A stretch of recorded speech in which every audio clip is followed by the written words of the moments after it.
England have named their first test team of the season. Not controversial at all. Didn't see it coming at all. Said no one ever. Rich, we've almost put aside the County Championship pod here and gone, we need to talk about this. Because 20 minutes offline, we've just been chatting about this squad. A little bit of misjustice going on. And a little bit of hard lines going on with some of the boys in the team, Rich. How you going, Rob? It came as a bit of a shock. I didn't expect the squad to be announced this quickly, actually. And it's definitely some shockers in there, isn't it? We've got some injury concerns, we know that.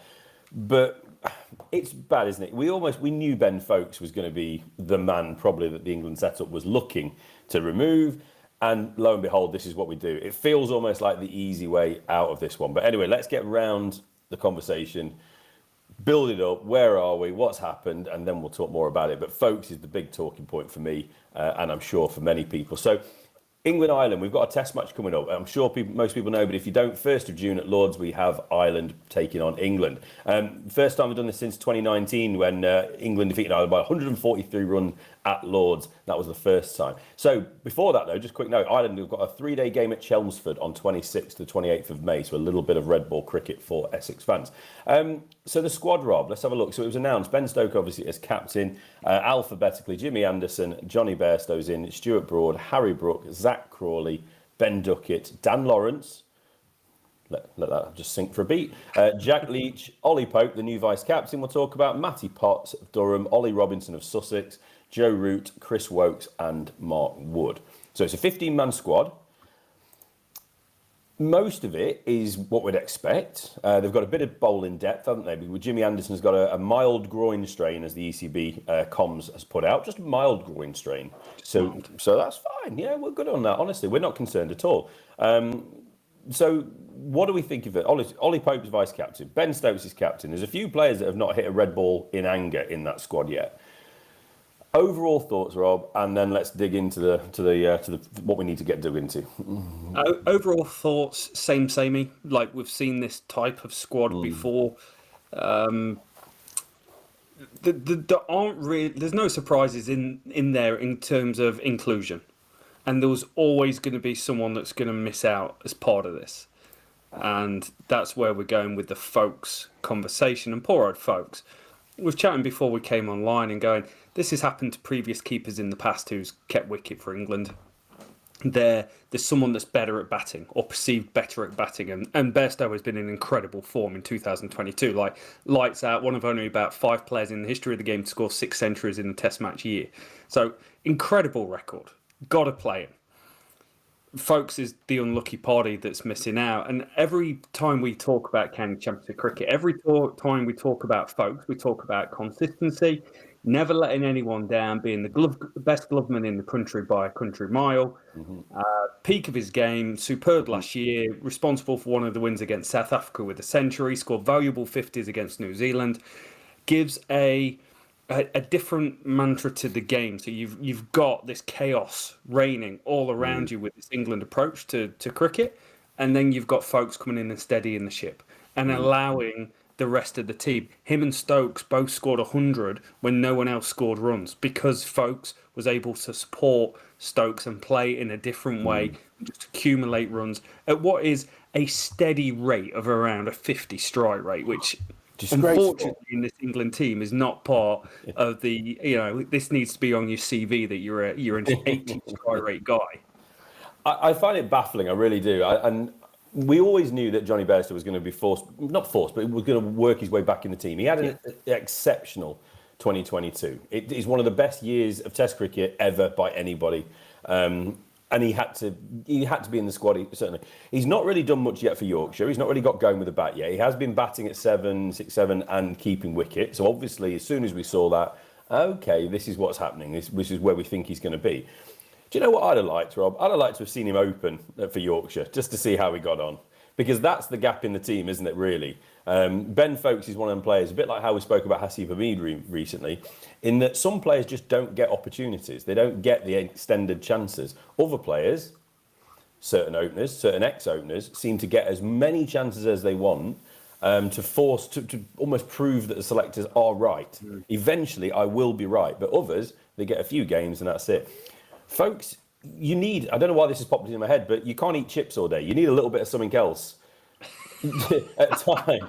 And that's a bit like with the England batting lineup, isn't it? If we want everyone to score at this great rate, that's absolutely fantastic. But there are going to be times where we do need a little bit of stability, like you've just described. Those knocks he plays, 6, 7, whatever it might be, 8. I mean, he bats at about 5 for Surrey. Yeah. So he's a really good player. Talking of good players, I'm not going to change the conversation, but Dan Lawrence is the man in as a backup batsman, as the cover for the batsman in this team. I need to understand this. I know he's got a style of play, and I know England like him. Again, he's another one of the players they've identified. But we're talking about a guy here that he's scored so far this year. Let's have a look. Just grab it in front of me.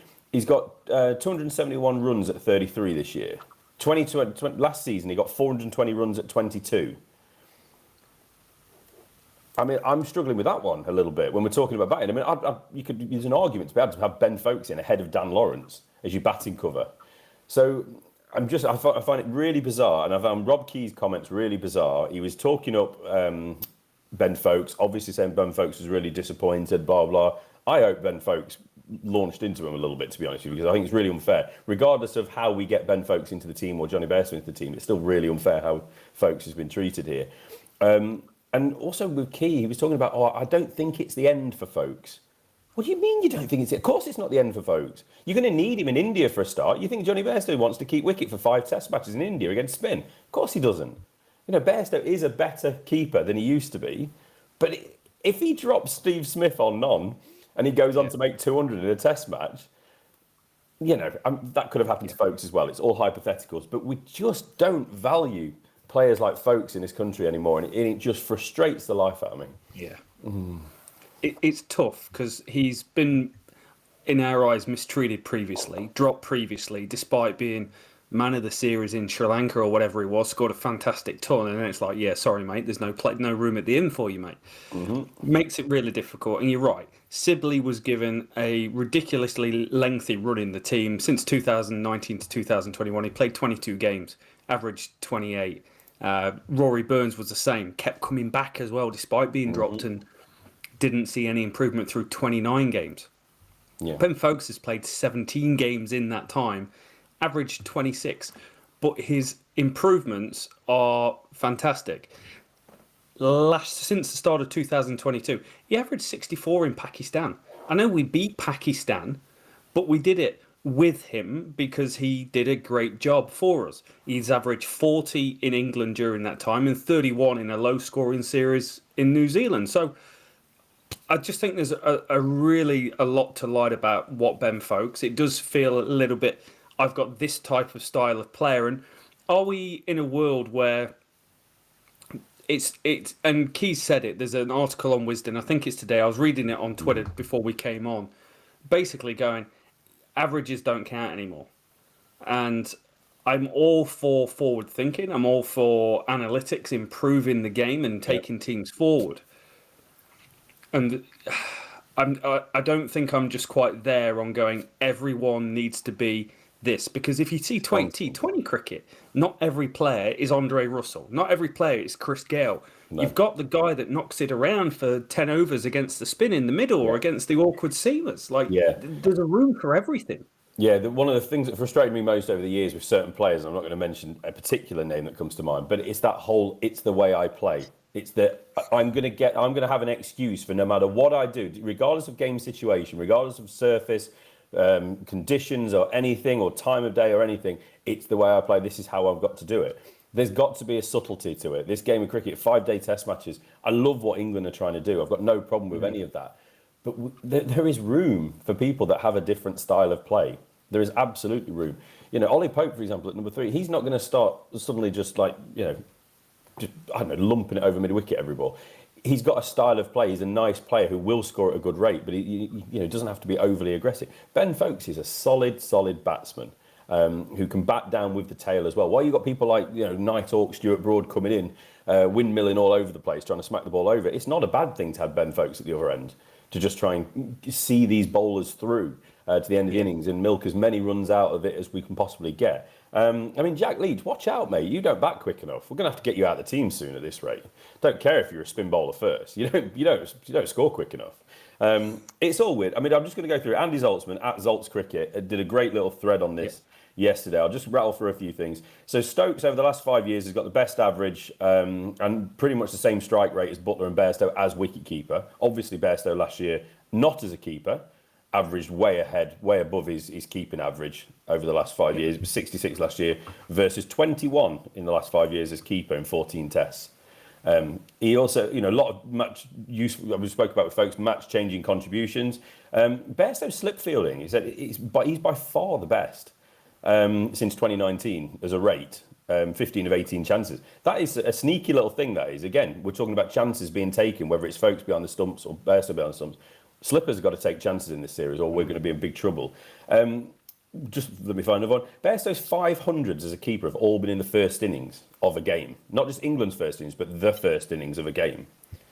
He hasn't, since January 22, he's scored 901 runs in 15 innings from 2, 3 and 4 at 75 with 500s. The biggest question, this is great getting Johnny Bairstow back in and, just give him the gloves. It'll be fine. Johnny Bairstow over the years has not performed particularly well with the bat, with the gloves. How will he go? This is a massive question and I'm not quite sure, and I feel a little bit ridiculous saying this, but have they completely considered this? You don't want to talk about averages. Have you considered this? Have you considered the stats and the analytics behind him as a wicket-keeper with the bat? Yeah. I think they've gone. They have got this ethos. This is how we play. This is how we approach the game. It's different to other people. We'll make different decisions, and we've seen them do it. We've seen them declare on day one, with like 2 hours left to play in a test match. Like it's unheard of. Yeah. So they're changing how we perceive the game. It is incredibly unfair on folks. But when you boil it down to going, if Ollie Pope's your number 3 and he's averaging 39 since he's taken up that number 3 role, he's your number 3. Root's your number 4 because he's one of the best players in the world. Brook's come in and put up numbers that we don't see. He's got 3 centuries, I think, in 3 games, something ridiculous like that. He's flirted with the fastest England century of all time twice in his short career already. Like, you're not going to change that. So it's whether you go, you've got Stokes, who's going to be your captain. So, like, where are your holes that you're trying to fit? Yeah. You need someone to hold the gloves, or you need to change the opener. Bairstow's way too good against spin and in the middle of the innings to go opening the batting in the test match. You could look at it and go, well, Foakes could go up to open or Stokes could go up to open. But then it could be one of those things where you look back in time and you go, what were we doing? You've got guys that are great in these positions, play them to the strengths rather than just trying to fit things around everywhere. Yeah, for all that, for kind of the frustrations here, I do accept. Obviously, this is not a simple conversation and a simple decision. The opener is the spot that really is the big question. Is Crawley? Duckett's come in. Duckett's got a bit more time at the moment because Duckett looks like he's going well, and he's very much fits what the style of Duckett is. As does Crawley to a point, but Crawley's performances need to improve. That's the obvious, the elephant in the room, if you like. Root at 4, Brook at 5. They're both playing IPL. Neither of them have scored many runs in IPL. We need to see him hit a red ball. I mean, obviously, you're not going to be dropping Root. Brook's come in and he's had the best. I think it was after 9 tests. It was the best. I think it was starting to sound like a certain American politician. The best. He had the highest runs. I think it was, or basically the best start of Test cricket anyone's ever had, averaging just shy of 100. Ridiculous start. So you need to find a way of getting him in the team. But at the same time, he's not played red ball yet this year. Is there an argument to say bring Bairstow back in for Brooks, back in his position until we see how things go for a test or two? I don't know. It's just there's just lots of options here. It's a shame, really, there isn't somebody else in this England card that could step up to open. We've already took a number 3 from Notts as an opener. So it is a tricky one. Let's keep it moving. Ollie Pope as vice-captain. He was unofficial vice-captain over the winter. Obviously well-regarded within the camp. He's been fantastic so far. It's an interesting one. From the outside looking in, before you knew any of that, I don't think you'd have immediately said, Ollie Pope's a future England captain. But that's where we are, vice-captain. And a vice-captain has never been more important for England. And Ben Stokes really struggling with injuries. Can he bowl? We don't even know if he's going to be fit to bowl this summer or at times this summer. There is a chance as well that Pope might end up captaining against Ireland if Stokes isn't quite fit, because there's no sense in risking him. So Ollie Pope, vice-captain? I've no problems with it. I think he's right up there with the future of English cricket, especially at red ball cricket. what else are you going to do? You put him under the best learning tree you've got. England are in their most successful period we've had in forever, it seems, maybe the Strauss days. So why not? Why not try him? Why not give him more opportunity? Apparently, he's just in love with the theory behind the game and like just the right sort of character. And I think it's the character that England might need, because you've got different people. You've got Ben Stokes, quite bold, brash, alpha. Not every captain has to be that. Not every successful captain has been that. You hear Pope speak, and he quite often doesn't talk about himself. He's quite often talking about others. You listen to Ben Stokes speak, he's quite often talking about others, especially specifically since he's become skipper. So I just think you can end up with a really good bloke that people are going to get around. Yeah, I'm all for it as well. And again, when you look through the card, Root doesn't want it again. Neither of the openers are in a position to do it. It's not like you've got someone that's come in from the county game that has been captaining. I'm not saying it would be, but if a Keaton Jennings was an opener, then at least you've got someone with captaincy experience there. Ben Foakes has captaincy experience. So there are players on there. And the bowlers, it's that thing, isn't it? Not many people want bowlers to be captains anymore, even though Pat Cummins is doing a very, very good job for Australia and he doesn't seem to have any problem with it. But perhaps the bowlers we have aren't quite suited. I'd love to have seen Brodie as captain for a little bit, just for a giggle. I think Brodie and Jimmy would have made good captains. There's a different brain of a bowler sometimes, and it's undervalued at Test level. Yes, I completely agree. It's got to be a batsman. It's still one of them old traditional things in cricket where there's no real explanation behind it, is there? I'm a batsman, so therefore I can be a captain. If you're a bowler, you can't. Yeah, exactly. Well, bowlers are thick and down the pit, right? Yeah, absolutely. half a stout at drinks, isn't it? The old way of doing it. So talking of bowlers, then, so we've got an injury concern for Jimmy Anderson. Hopefully they manage him very, very well, because the last thing we want to see him is him running out at Lords against Ireland, with all due respect to Ireland, and redoing whatever he did to his mild groin strain, especially when the depth of bowling is looking a little bit lighter than we would have hoped. Jofra Archer's just been announced that he's out for the summer. They're resting him for the summer now. He just can't get right. It's so frustrating for him. He just needs to get his body right. It can't be fun being Jofra Archer at the moment, just never knowing when your body's going to break down again, working, rehabbing, coming back, breaking down, start the process again. It's soul destroying. We've both had injuries, pretty bad injuries.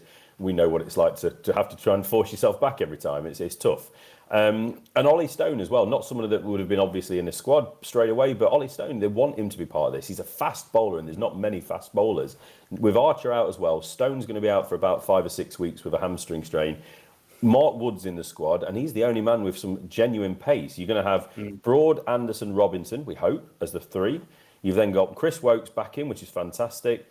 You've then also got, obviously we spoke about Mark Wood, and the final man is Matty Potts, who has done, we kept predicting who was going to be the Matty Potts of this year. Last year, Matty Potts came from almost nowhere, got himself in the Test side, did really, really well, Wisdom Cricketer of the Year. This year, Matty Potts did the Matty Potts, and he's done really well again and got himself in the side. So that's where we are with the bowlers, Rob. What's your thoughts? I think the bowlers picked themselves, to be honest. I think it would have been interesting if there were some more players fit. I was interested to see Chris Woakes come in. Curran's obviously still tied up in IPL type stuff, but I'm sure that would finish. But going with Woakes over Curran is an interesting one. Curran, if he's swinging it, he doesn't always get a whole heap of swing, but Woakes is consistent. Woakes is good in England. He offers depth with the bat at 8. The old Ashley Giles role, but a lot better than what Ashley Giles was with the bat. He got 100 at Lords, apparently, according to the song. It's how it would be. We are short of fast bowlers. So you've got Archer, Wood as your top two, kind of sitting at the head of the table. And then Ollie Stone's gone down injured.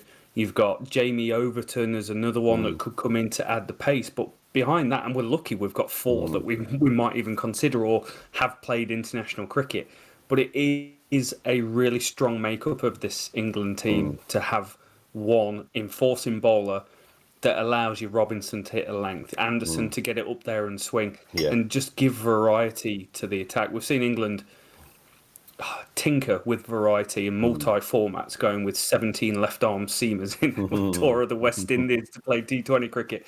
So they're not shy of mixing things up, but you got to have your strong fast bowler. Mark Wood's simmering along good in the IPL. He got 5 for in particular at the start. Yep. Looking fast as well. Yeah, absolutely. Only the second Englishman to do that. I've been waiting to get this on the pod for ages. Who was the first Englishman to get a 5 for in the IPL before Mark Wood this season? Dimmy Mascarenas. Yeah. Oh, Mascarenas. I'm sorry.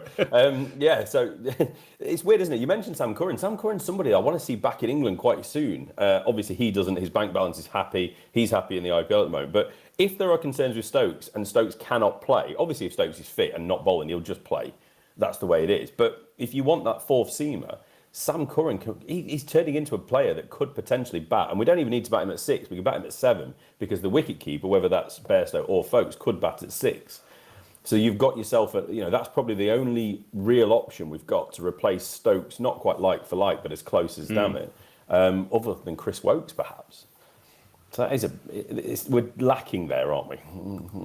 We are. I want to go back to one point, and it's bothering me that what I read around what Rob Key said on Wisdom, where it's not how much you average, it's how you score your runs, which is absolutely fine because you've got a way you want to play. And we've seen Zak Crawley's come out in the press over the last couple of days going along the lines of, I don't really care what Joe blogs on the internet or Twitter's got to say, I'm in a better place for not reading it. And I can totally understand that, because imagine going to work having a bad day and then you go on Twitter and everyone's like, bloody hell, he didn't send that email on time, did he? Like, he turned up 2 minutes late for a meeting because he was getting a cup of tea. Like, it would be horrendous. Did you see his spelling? He's rubbish. Yeah, exactly. Crikey, don't have a go on me on spelling. It made me have some sympathy for him, but it didn't make me warm to him at the same time through reading it. Don't know why. And the thing that I keep coming back to when it's Crawley going, when he's on, and we spoke about it because he scored a couple of runs this year, he's averaging near 40 in the Championship. There's times where he's immaculate and he's playing these beautiful drives. There's other times where Tim Murtagh cleans him up through the gate and the next one goes away and he's got him out in both innings. It's frustrating. And the thing is, we go, well, he's inconsistent, and we know he's going to be inconsistent, and things like this. But inconsistency to me means that when you get in, you go big, like you do something different. And since 2021, for Test match openers, Zak Crawley averages not a great deal, 24.31 during that time when he's opening the batting.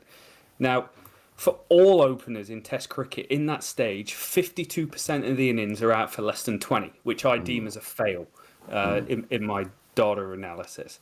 His is 66.67%, so he is way above that. And just to put some comparisons on board here, Dean Elgar's 52% of the time, Tom Latham's 46% of the time, Devon Conway 37%. Like, there's no one going down this list that's got any sort of significance in Test cricket that's anywhere near as bad as that at getting out early. And then you go, well, surely he goes on and scores big. Well, no, he doesn't. His 50-plus score out percentage is 14%. David Warner's been pretty poor the last few years. His is 16. But then you look at someone like an Usman Khawaja, 50% of the time. Iman ul Haq, not a world-class operator, 37%. Tamim Iqbal, 33%. Like, they're saying things, and I'm just not quite seeing it when I look at data that isn't just averages. Yeah, we're not just going to look at averages. We're going to we'll look at it, and we are looking at it, and what you're saying isn't backing up anything that, like Rob's just said. So it is inconsistent, and then that lends itself back to where we started in this conversation, and we won't go into it again, but it seems to be that certain players are the favourites.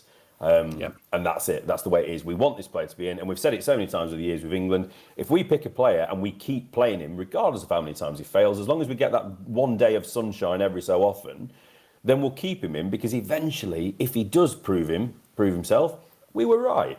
We were always right. It just took longer than others, which is utter nonsense, because we don't know how well others would have performed that haven't been given those chances. Exactly. Likewise, like we said, he is in decent form in the county championship. There is a chance that he goes into this Australia series, he scores 100 in the first test match, scores 350 runs in the series, but because of the way he plays his runs, scores his runs, strike rate of 60 or 70, he takes the game away or a session away from Australia completely and changes the game. And that's what England are hedging the bets on. Absolutely. It'd be slightly different, but like 2005 Ashes, first day it was with the ball, wasn't it? We really got stuck into Australia. Gave was it Langer and then Ponting got one in the grill, or vice versa. Maybe this series it could be that the batters take the first morning and they do something as equally dramatic against the Australians just to change the game up. Are we all good? All good for England there? Anything about Ireland, or should we leave that for another day? Ireland for another day. We'll do that in the preview for the Test match. Yep. I just want to call out a couple of players that might have been unlucky to be behind Dan Lawrence very good in point. this list, because Dan Lawrence hasn't had a great run in Test cricket. He averages in the 20s. His county championship form has been pretty sketchy. He had a really good 2021, 2022, 2023 combined, 690 runs at 25.59, minus 11.68 behind the top 6 batters in the matches that he plays in. It's not ideal for Dan Lawrence. He's not in great form, but again, it's the way you play, it's the way you approach the game, it's the way you score your runs, and he's found his way in. And again, it's the way they play that the likes of Josh Bohannon, the likes of Sam Hain aren't even in conversation for this squad. Yeah, which is quite ridiculous. I mean, we were talking about it just before we came on, wasn't it? Bohannon, 471 runs, 103 50s, mega consistent, averaging just shy of 60 with a strike rate of just under 70. Sam Hain, 436, 200s and a 50, averages 72.66 at a strike rate of just under 50. Sam Hain, don't tell me he's a 50 strike rate and below, because he's a list A player of some ability. He can knock the ball around quicker. So those two players, you're starting to look at county cricket, again, like we've done over the years, wrongly, and we're not giving real value. If you're asking all these players to be playing, remember the time of year we're in. This isn't sunshine and perfect conditions. This is early season. This is difficult batting conditions traditionally in county championship with the ball moving around. And two players you're asking to go and score runs who haven't been capped have been brilliant, and you're saying, nah, ignore it, I know better. We're going to go with that guy that averages 20 odd in last season and for international. Oh, he's averaging 30 odd this year, so that's all right. No disrespect to Dan Lawrence, but I'm sorry, there should be others ahead of him, in our opinion, I think we're saying, aren't we? That's it. And Josh Bohannon scoring at a 67.97 strike rate this year, 350s. They've been big 50s as well in a century, an average of 58.88. There's nothing wrong with how he's approaching the game. No, absolutely. No. So we've got 2 weeks to go before the real English summer gets underway, but the English international part of the summer, which we can't wait for. Let us know below in the comments what you think of this squad, what you think of the Crawley situation with continued. It's not favouritism, but they're giving him a really good shot at this, and they believe in him for the Australian series, the Australian Ashes series. So let us know what you think about that. Let us know what you think about the Ben Stokes situation and how the hell you could have actually pinholed him in, because we've gone through this. We don't like it, but I don't think we've come up with a valid solution that gives you Bairstow and Foakes in the team at the same time. If Rob Key, McCullum, and Stokes, and all these other players can't come up with it, I'm not coming up with it. Jeez, you want to throw some money our way? I'll work a solution. Yeah, sure. Thank you so much for listening, everyone. Subscribe if you're brand new around here. We'll catch you next time.